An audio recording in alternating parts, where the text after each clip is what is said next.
Hello my friends, welcome on my channel Central Asia in Focus. Today's topic is China and European Union in Central Asia. A one-day European Union-China summit took place in Beijing, marking the 50th anniversary of diplomatic relations between the two sides. The only joint document to emerge was a statement on climate action. Notably, the Chinese side shortened the summit from the original planned 2 days to one. Expectations had been low from the start, and the gap between them now seems to be widening. The EU raised several concerns with China: an imbalanced trade relations due to unfair competition and limited market access for European firms, cyber-attacks by Chinese hackers, security risks tied to Chinese technology, and Beijing's support for Russia. China in turn largely dismisses these concerns, viewing them as politically motivated and driven by Europe's alignment with the United States. This deadlock has left both sides looking for potential areas of convergence, and Central Asia may be one of the few remaining. China and Central Asia. Central Asia holds strategic value for China as a vital transit corridor, a source of energy and raw materials, and a region where Beijing seeks to expand political influence. It is a key gateway for exporting Chinese goods to Europe under the Belt and Road Initiative, helping China reduce both logistical costs and delivery times. The region is also rich in natural gas and oil, critical for Chinese energy security. Furthermore, it is an arena of geopolitical competition, where China seeks to expand its role alongside Russia, the EU, the US, and Turkey. Central Asia's stability is especially important to Beijing, as it borders China's sensitive Xinjiang region, home to a large Muslim population, and China is keen to prevent the spread of instability or extremism into its western provinces. As part of the BRI, China has been investing heavily in regional transport infrastructure. One key route connects China to Europe via Kazakhstan and the Caspian Sea through hubs like Hormuz. Another priority is a planned railway linking China, Kyrgyzstan and Uzbekistan, a project that could shorten the overland route to Europe by nearly 1,000 kilometers, while bypassing Russian territory altogether. A particularly strategic route is the Middle Corridor, also known as the Trans-Caspian International Transport Route. It offers an alternative path from China to Europe via Kazakhstan, the Caspian Sea, Azerbaijan, Georgia, Turkey, and onward into the EU. For China, it is a way to reduce reliance on northern routes through Russia, especially under current geopolitical tensions and sanctions, while also significantly cutting delivery times down to 12-18 days.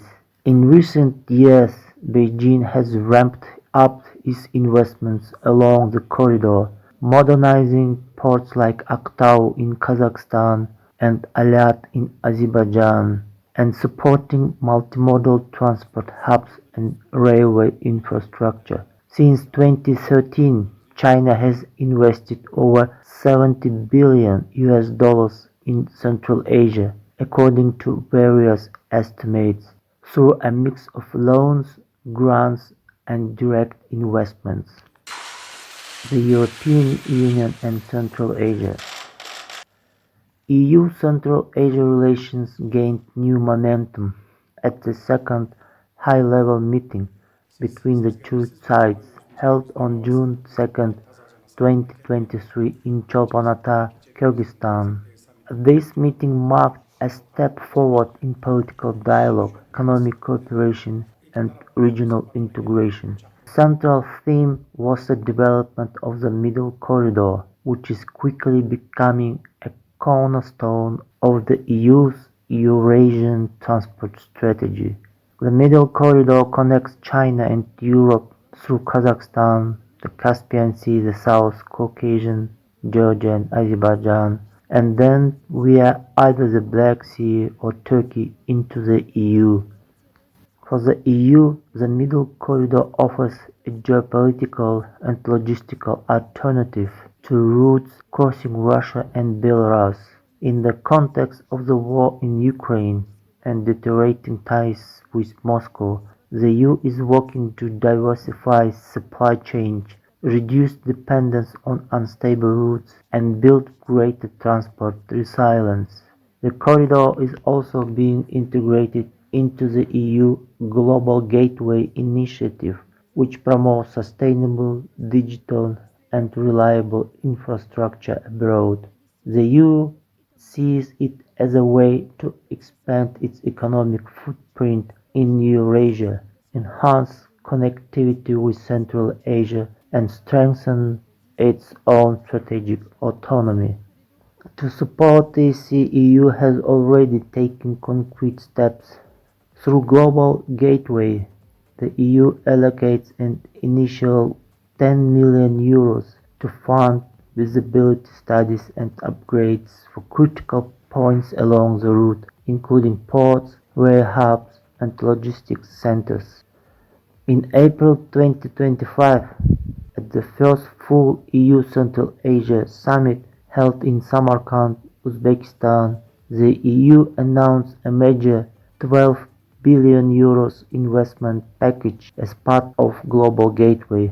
This includes €3 billion for transport and Middle Corridor development, €2.5 billion for critical raw materials with a focus on local processing, €6.4 billion for hydroelectric and climate resilience infrastructure, and €100 million for satellite internet and digital connectivity, especially in remote areas. Strategic convergence and competition. From an economic standpoint, cooperation on the Middle Corridor is mutually beneficial. For the EU, it ensures more secure and diversified trade routes to Asia. For China, it provides a stable and efficient alternative to northern corridors, while deepening its regional presence and securing overland access to European markets. However, both sides also view the corridor as a vehicle for expanding their respective spheres of influence. What once began as a resource-driven interest has evolved into a competition for control over rare earth elements, infrastructure, and strategic transit. In this case, the EU and China's interests have temporarily aligned, not because their relationship has improved, but because their ambitions intersect along this vital route.